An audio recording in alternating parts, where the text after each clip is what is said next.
नमस्कार साथियों, एक बार फिर मैं दीपंकर समझदार, चार्टर्ड अकाउंटेंट, आपका दोस्त और बिजनेस ग्रोथ एसोसिएट। कल मैंने जैसे बताया था कि स्टार्टअप होता क्या है, आज हम जानेंगे कि एक्चुअली फायदा क्या क्या होता है, क्योंकि इस फायदे के लिए तो स्टार्टअप खोल रहे हैं और स्टार्टअप को रिकॉग्नाइज करा रहे हैं हम लोग डीपीआईआईटी से, राइट। तो दोस्तों एक बार रिफ्रेश करते हैं कि स्टार्टअप वो है जिसने 10 साल कंप्लीट नहीं किया हो, इसका मतलब 10 साल से पुराना ना हो। और स्टार्टअप प्राइवेट लिमिटेड कंपनी हो सकता है, पार्टनरशिप फर्म हो सकता है और एलएलपी भी हो सकता है, लेकिन उसका एनुअल टर्नओवर पिछले किसी भी साल में 100 करोड़ क्रॉस नहीं होना चाहिए। इतना ही नहीं, वो ओरिजिनल एंटिटी होना चाहिए, किसी दूसरे बिजनेस का टूटा हुआ हिस्सा नहीं होना चाहिए, या फिर किसी के साथ जुड़कर कुछ नया बना हुआ ऑर्गेनाइजेशन नहीं होना चाहिए। और वो स्केलेबिलिटी और इनोवेशन उस कंपनी में होना चाहिए, जिससे कि प्रोडक्ट का इंप्रूवमेंट हो या सर्विसेज का इंप्रूवमेंट हो, और एम्प्लॉयमेंट भी अगर आप बढ़ाओगे तो भी चलेगा और वेल्थ क्रिएशन करोगे तो भी चलेगा। ये हो गया स्टार्टअप का क्राइटेरिया। आइए अब देखते हैं कि बेनिफिट्स क्या क्या है। सबसे पहली बात, सेल्फ सर्टिफिकेशन। 6 लेबर लॉ है जिसमें आपको सेल्फ सर्टिफिकेशन करने का अधिकार रहेगा।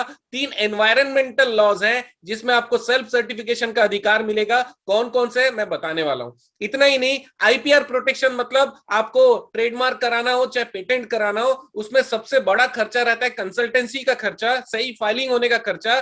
तो उस जगह पे गवर्नमेंट ने एक पैनल बनाया हुआ है, जिन पैनलिस्ट एक्सपर्ट लोगों के थ्रू अगर आप काम कराएंगे तो आपका पूरा फीस गवर्नमेंट पे करने वाली है। आपको केवल सरकारी चालान जो पे करना पड़ेगा वही देना पड़ेगा। इसका मतलब 80% कॉस्टिंग आपका बच जाएगा अगर आप पेटेंट, कॉपीराइट या ट्रेडमार्क करा रहे हो आईपीआर प्रोटेक्शन के लिए।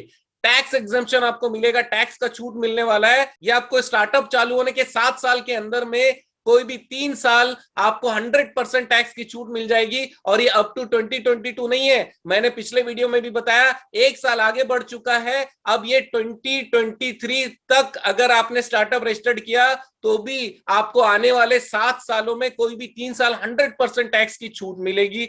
सेक्शन 56 का एग्जेम्पशन छूट आपको मिलने वाला है।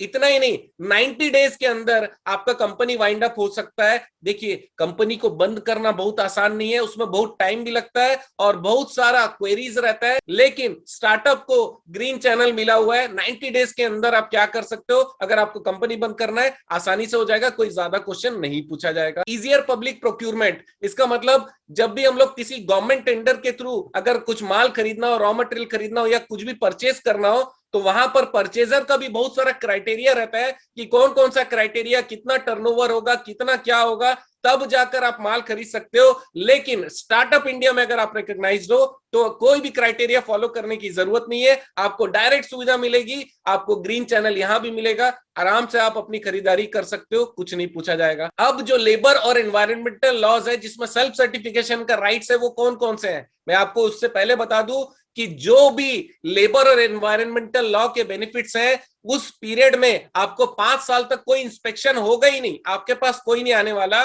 और इंस्पेक्शन तभी होगा जब वो ये वेरीफाई कर पाए कि आपने कोई गलती की और वो गलती को प्रूव किया जा सके, अदरवाइज कोई आपके पास नहीं आने वाला। ये बहुत बड़ा बेनिफिट है, क्योंकि आपको मालूम है कि जो भी इंडस्ट्री चलाता है ना, वहां पर कोई ना कोई डिपार्टमेंट वाला आता ही रहता है, जो आता है वो पैसे लेकर जाता है, मैं फलाने जगह से आया, मुझे ये पैसा चाहिए। आदमी डिस्टर्ब हो जाता है, ओनर डिस्टर्ब हो जाता है, एम्प्लॉय दिन भर उसी की सेवा में लगे रहता है, उसके बाद भी हैरेसमेंट होता है। वो हैरेसमेंट 5 साल तक आपको नहीं होने वाला। एनवायरमेंटल लॉज जितने भी हैं उसको कैटेगरी में, स्पेशल कैटेगरी में लिया हुआ है। कौन सा category, as per CPCB category में लिया गया है, जिससे कि आपको स्पेशल रिकॉग्निशन मिले। और ये लॉज कौन कौन से हैं मैं आपको बता देता हूं। माइग्रेंट वर्कमैन एक्ट है, ग्रेच्युटी एक्ट है, कॉन्ट्रैक्ट लेबर एक्ट है, ईपीएफ एक्ट है, ईएसआईसी एक्ट है, BO construction WC act, water pollution and control protection act, air pollution and control protection act, water pollution and control protection cess act. ये सारे act का आपको benefit मिलेगा, आपको कोई भी प्रॉब्लम होने की जरूरत नहीं है। इतना ही नहीं, कुछ एडिशनल बेनिफिट बता रहा हूं। आपको वेबसाइट में जाना है, वेबसाइट में जाकर रिकॉग्नाइज होने का प्रोसेस दिया हुआ है, आप आराम से प्रोसेस फॉलो कर सकते हैं। जितने भी स्टार्टअप हैं उसके लिए गवर्नमेंट ने 10,000 करोड़ का फंडिंग सेटअप किया हुआ है। स्टार्टअप्स के लिए रिसर्च एंड डेवलपमेंट फैसिलिटीज बनाने के लिए 7 रिसर्च पार्क प्लान किए हुए हैं।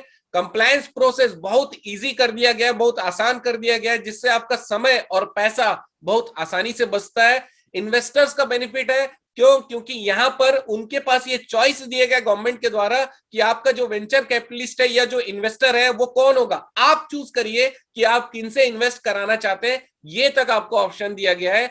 इतना ही नहीं, साल में 2 बार फेस्ट किया जाता है स्टार्टअप इंडिया के द्वारा, ताकि एक एंटरप्रेन्योर दूसरे से मिल सके, इन्वेस्टर से मिल सके, एक दूसरे को जान सके, और ये जो स्टार्टअप का माहौल है उसको समझे, एंजॉय करे और अपॉर्चुनिटी निकाले अपने बिजनेस को आगे ले जाने के लिए। और जैसा कि मैंने बताया है, फास्ट एग्जिट, जल्दी क्लोज करना कंपनी भी आपके लिए आसान कर दिया गया है। अब जानते हैं एडिशनल टैक्स बेनिफिट्स के बारे में। ये एग्जेम्पशन है किसमें? लॉन्ग टर्म कैपिटल गेन का। कौन से सेक्शन पे? Section 54EE। और मैक्सिमम कितने अमाउंट की छूट मिलेगी? 50 लाख रुपए का। और ये 50 लाख जब इन्वेस्ट किया जाता है उसको 3 साल के अंदर में विड्रॉ नहीं करना है। अगला इंपॉर्टेंट टैक्स एग्जेम्पशन है कि जब भी angel investor fair market value से ज्यादा वैल्यू पे अगर स्टार्टअप में इन्वेस्टमेंट करेगा तो उसके ऊपर कोई भी टैक्सेस नहीं लगेंगे जो कि नॉर्मली टैक्स लगता है। नेक्स्ट छूट ये है कि इनक्यूबेटर्स जो भी होते हैं जो कि स्टार्टअप को पैसे देते हैं एफएमवी मतलब फेयर मार्केट वैल्यू से ऊपर, उनको भी छूट है। तो एंजल इन्वेस्टर्स को भी छूट हो गई,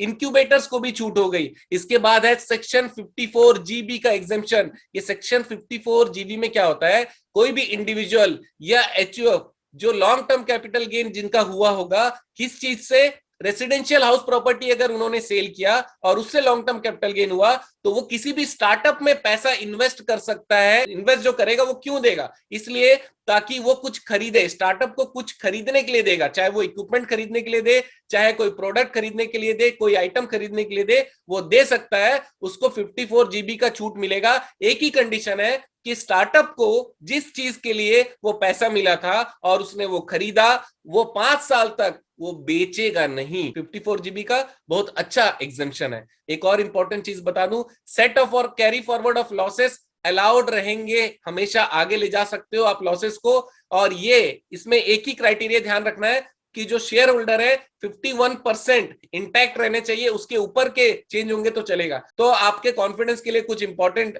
चीज बता देता हूं। आज तक 405 स्टार्टअप को टैक्स एग्जेम्पशन मिल चुका है और 62,401 स्टार्टअप को आज तक डीपीआईआईटी ने रिकॉग्नाइज किया है और आज तक 2,788 स्टार्टअप को फंडिंग मिल चुकी है। जबरदस्त फिगर है, जबरदस्त परसेंटेज है। तो दोस्तों स्टार्टअप के बारे में फायदेमंद प्रॉफिटेबल बात करते चलेंगे, बने रहेगा मेरे साथ, वीडियो को शेयर जरूर करिएगा। आपका दिन जबरदस्त और शुभ हो।